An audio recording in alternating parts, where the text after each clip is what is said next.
Hello everyone, welcome to another video. আমাদের মধ্যপ্রদেশে series চলছে। অলরেডি আমি দুটো ভিডিও আপলোড করেছি। আমরা কিভাবে গাড়িতে করে পুনে থেকে নাসিক, নাসিক থেকে মধ্যপ্রদেশ উজ্জয়িনী এলাম, সেই ভিডিও এখনও যদি তোমরা না দেখে থাকো ডেসক্রিপশান বক্সে আর আই বাটনে আমি লিংক দিয়ে দেব। আর আজকে আমরা এমপিটি শিপ্রার রিভিউ দেব। এখানকার কীরকম ঘর, কীরকম ব্যবস্থাপনা সমস্ত কিছু জানাবো। তার সঙ্গে কোথায় সন্ধ্যাবেলায় আমরা ঘুরতে যাচ্ছি, কি দর্শন করতে যাচ্ছি সবটাই জানাবো। তো সবটা জানার জন্য সঙ্গে থাকো। তো এই যে হচ্ছে করিডোরটা। এখন আমরা যখন ঢুকেছি তখন রাত হয়ে গেছিলো, তো ভালো করে দেখাতে পারিনি, দেখায়নি সেই জন্য কিছু। দিনের বেলায় আরও একবার ভিতরটা ঘুরে দেখাবো। তো এই যে আমাদের রুমটা, রুমের ভিতরটা এরকম, চলো তোমাদেরকে দেখায়। তো এই যে আমাদের একটা এক্সট্রা বেড নেওয়ার ছিল, আমরা বুকিংয়ের সময়ই বলে দিয়েছিলাম, তো সেটাই এখানে সেট করে দিচ্ছে। এটা ফোল্ডিং বেড থাকে এদের আলাদা করে, যদি কেউ চায় আলাদা করে বেড তাহলেই দেয়, না হলে কিন্তু ঘরের সঙ্গে থাকে না। জি, এমপিটি শিপ্রা। তো এর আগে আমরা মহারাষ্ট্রের ইয়েতে গেছিলাম না, তো সেখানকার রুমগুলো বেশ সুন্দর ছিল, সরকারি ছিল। এমটিডিসির যেটা ছিল, ঔরঙ্গাবাদ গেছিলাম, এমটিডিসির আমরা অজন্তা গেছিলাম। তো এখানকার এমপিটির ভুলে যাচ্ছি আমি বারবার, এমপিটির যেটা সেটা দেখাচ্ছি তোমাদেরকে। রুমটা এই যে হচ্ছে দরজা থেকে এন্ট্রি করে যে দুটো এরকম চেয়ার রয়েছে, সেন্টার টেবিল রয়েছে, এই যে বেড রয়েছে, বেডের দুপাশে বেড সাইড টেবিল, ফোন রয়েছে, যে টাওয়াল দিয়েছে, বেডশিট দিয়েছে, ডেন্টাল কিট দিয়েছে, আর এগুলো কি আছে, সোপ দিয়েছে। আর আমাদের এক্সট্রা বেডের রিকোয়ারমেন্ট ছিল, তো দিয়ে দিয়েছে। এদিকে টিভি আছে, এখানে একটা ডাইনিং টেবিল আছে, চেয়ার রয়েছে, এখানে মিষ্টি আছে, ওয়াটার বটল, গ্লাস, কাপ, টি কিট যতগুলো আছে, যা যা হয়, চা, কফি, সুগার, আর এই যে মিল্ক পাউডার, এটা দিয়ে দিয়েছে। ইলেকট্রিক কেটল, মিনি ফ্রিজ, মশা ঢুকেছে। আর এখানে আছে জানলার ওই পাশে হচ্ছে যে রোডটা দিয়ে আমরা আসলাম সেটা। এটা হচ্ছে ব্যালকানি। এখন রাত্রেবেলা মশা ঢুকবে বলছে, ঢুকতে পারে, তো ব্যালকানি বন্ধ রয়েছে। এখানে ওইরকম একটা টেবিল রয়েছে, এখানে একটা কাবার্ড রয়েছে,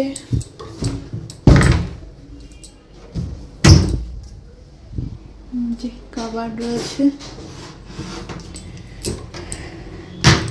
এখানে একটা ড্রেসিং টেবিল রয়েছে, আর ওয়াশরুম। সরকারি এই হোটেলগুলোর কিন্তু ওয়াশরুমগুলো বেশ বড় হয়।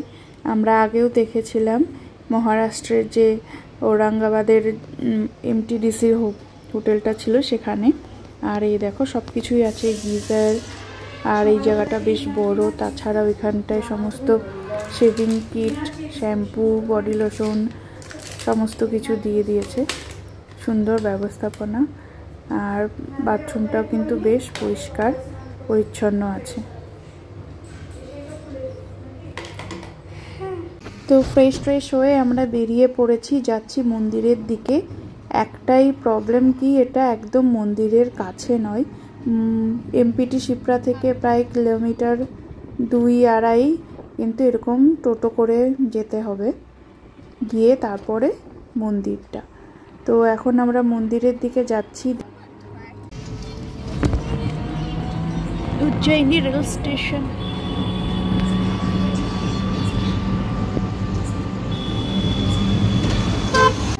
এই যে মন্দিরের সামনের এই এরিয়াটাতে প্রত্যেকটা বাড়িতেই মানে হোটেল, গেস্ট হাউস এরকম রয়েছে, যেরকম পুরীতে, পুরীর মতো। নিচটা হয়তো বাড়ি, উপরটা হোটেল।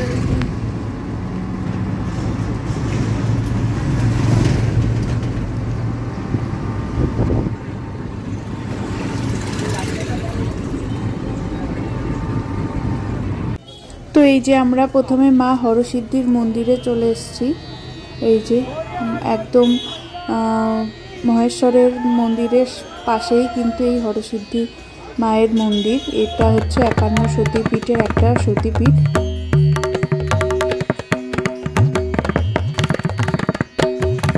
মন্দিরের বিশেষ আকর্ষণ হচ্ছে এই যে প্রদীপ জ্বালানো সন্ধ্যা আরতি। এটা দেখার জন্য কিন্তু অসংখ্য ভক্ত সন্ধ্যাবেলায় এখানে এসে ভিড় করে। আর এটা জ্বালানোর সময়টা দেখতে অসাধারণ সুন্দর দেখতে লাগে। তো আমরা সেটাই মিস করে গেলাম, যেহেতু আমরা দেরি করে এসেছি। আর মন্দিরের ভিতরে এবার আমরা ঢুকবো। অলরেডি প্রদীপগুলো জ্বলে গেছে, কি সুন্দর দেখতে লাগছে দেখুন একবার। আর মন্দিরের এখানটায় ঢুকে এখানে সুরাকও রয়েছে। তো এসে গেছি আমরা এই যে কপটেশ্বর মহাদেবের মন্দির। এই পাশে হরসিদ্ধি মায়ের মহাদেবের মন্দির। এখানে কিছু আছে, শিবম নমস্তুতম কি আছে দেখি চল। এখানেও কিছু আছে, যেটা দেখ দেখ যা ওই পাশে যা।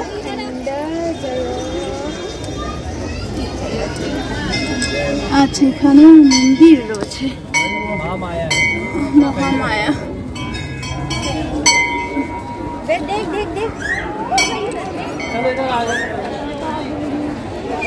এইটা সব থেকে সুন্দর, এই প্রদীপটা জ্বলা।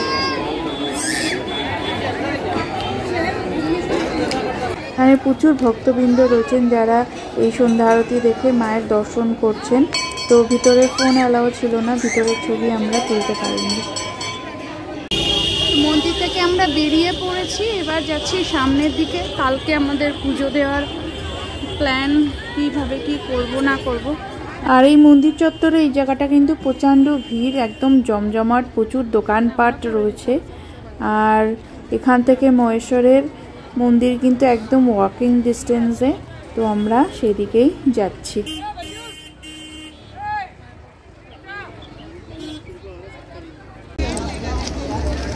এটা বোধহয় এই করিডোরটা, হ্যাঁ এটা বোধহয় এক্সিট।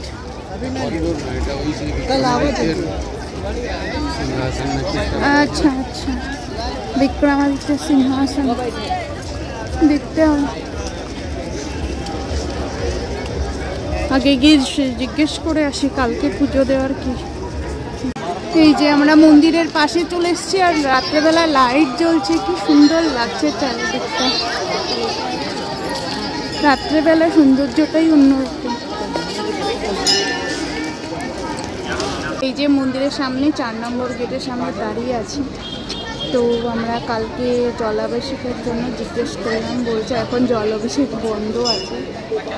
আর ভস্ম আরতির জন্যও জিজ্ঞেস করলাম, বলছে এখানে কোনো আপডেট নেই। একটা টোল ফ্রি নাম্বার দিল, বললো এটাকে কন্ট্যাক্ট করে দেখতে পারো, আর ভিতরে গিয়ে কথা বলতে হবে। আমরা এখান থেকে এই কাউন্টার থেকে ওরা কিছু বলতে পারবে না।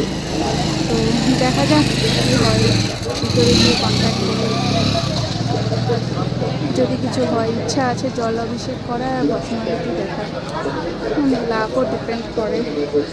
টাইম আমাদের কম আছে, যদি আজকে বুক করে পরশু দিনও দেখা যায় তাহলে দেখতেই আমরা যাব।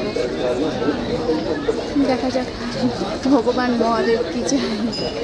তো বাকি এখানে টাইমিং যেটা দেওয়া আছে মহাকালের প্রবেশের জন্য, সকাল 6টা থেকে নিয়ে রাত 9:30 পর্যন্ত এখানে চলে আর কি সব কিছু। কী বলছে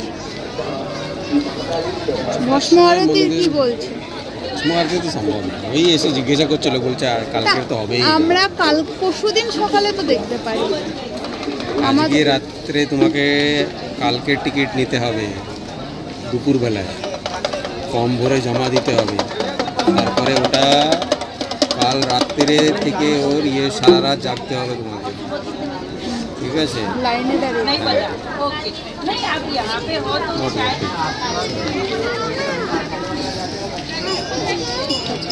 জলাভিষেকের তাহলে টোল ফ্রি নাম্বারে ফোন করলে ফোন করে দেখো কিছু হয় তো, তুলবে না নাহলে আমরা সকাল সকাল চলে আসবো, গিয়ে ভিতরে গিয়ে দেখা যাবে কি হয়, যদি হয় তো হয়, না হয়তো। আমরা যাচ্ছি বিক্রম টিলাতে। জল অভিষেক হয়তো সম্ভব হবে না, আমরা টোল ফ্রি নাম্বারেও ফোন করেছিলাম, ওরা বলছে সম্ভব না। ঠিক আছে, দেখা যাক, ভগবান যা চাই সেটাই হবে আর কি। আর ভস্ম আরতিরও কিছু আপডেট নেই এদের কাছে, তো আমরা চেষ্টা করছি এখন ফিরে যাব, গিয়ে কালকে সকালে যত তাড়াতাড়ি সম্ভব আসবো, এসে তারপরে দেখা যাক কী হয়। সব মহাদেবের উপর। আর এখানে এই যে বিক্রম টিলাতে যাচ্ছি এখন আমরা, একবার এটাও দেখে যাই, চারিদিকে লাইট জ্বলছে তো দুর্দান্ত দেখতে লাগছে, তোমাদেরকেও দেখ।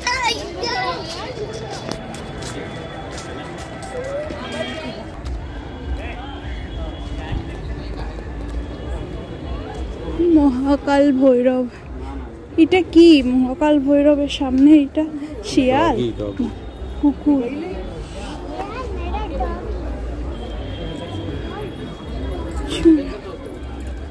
ওই যে সামনে হচ্ছে করিডোরটা।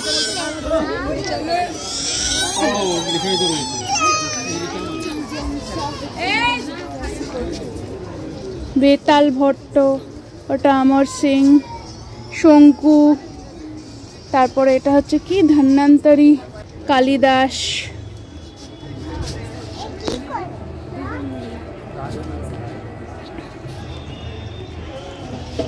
বিশাল বড় একটা বিক্রম ভট্টের ইয়ে।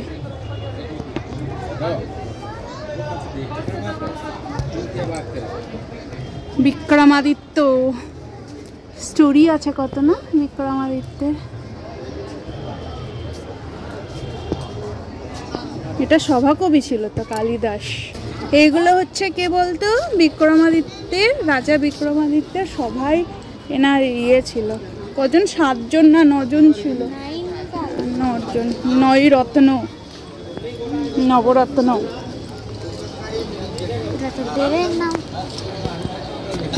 কিন্তু ওনাকে নবরত্ন দেখে নিলাম। এবারে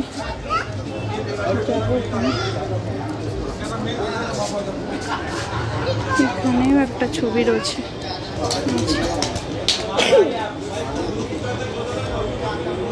হোমকুণ্ড রয়েছে এখানে একটা, দুর্গা মায়ের। চলো চলো বাবা, এবার ফিরছি আমরা হোটেলে। হোটেলটা এখান থেকে অনেকটাই দূর, প্রায় 3 কিলোমিটার। চলো হোটেলে ফিরে দেখা হচ্ছে। ঠিক আছে, তো হোটেলে ফিরে এসে আমরা চলে এসেছি রেস্টুরেন্টে। রিসেপশনের পিছন দিকে রয়েছে রেস্টুরেন্ট, বেশ বড়, আর এখানের খাবার দাবারও বেশ সুন্দর। আমরা অর্ডার করে দিয়েছি পনির, ডাল, রাইস আর রুটি। খাবার দাবারও বেশ ভালো ছিল, একটু কস্টলি এখানকার খাবার দাবার, বাট কোয়ালিটি কিন্তু খুব ভালো। আর হিউজ এরিয়া জুড়েই রেস্টুরেন্টটা, বেশ ভালো লাগলো। তো খাওয়া দাওয়া আমাদের শেষ হলো, আমরা বাইরে বেরিয়েছি ধীরে ধীরে ধীরে।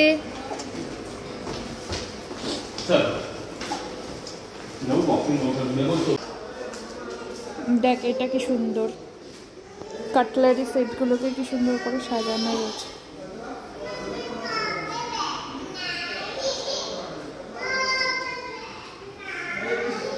চলো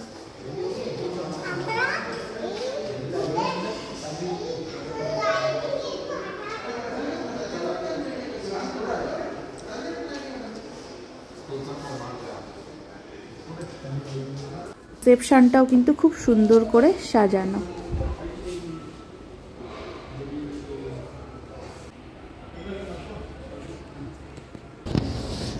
তো খাওয়া দাওয়া শেষ, এবার শোবো, শুয়ে আবার ভোরবেলায় কালকে যাওয়ার আছে।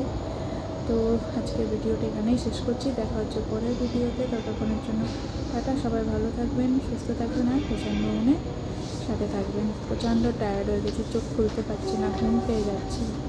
এখন ঘরে গিয়ে সোজা শুয়ে পড়ব। গুড নাইট সবাইকে।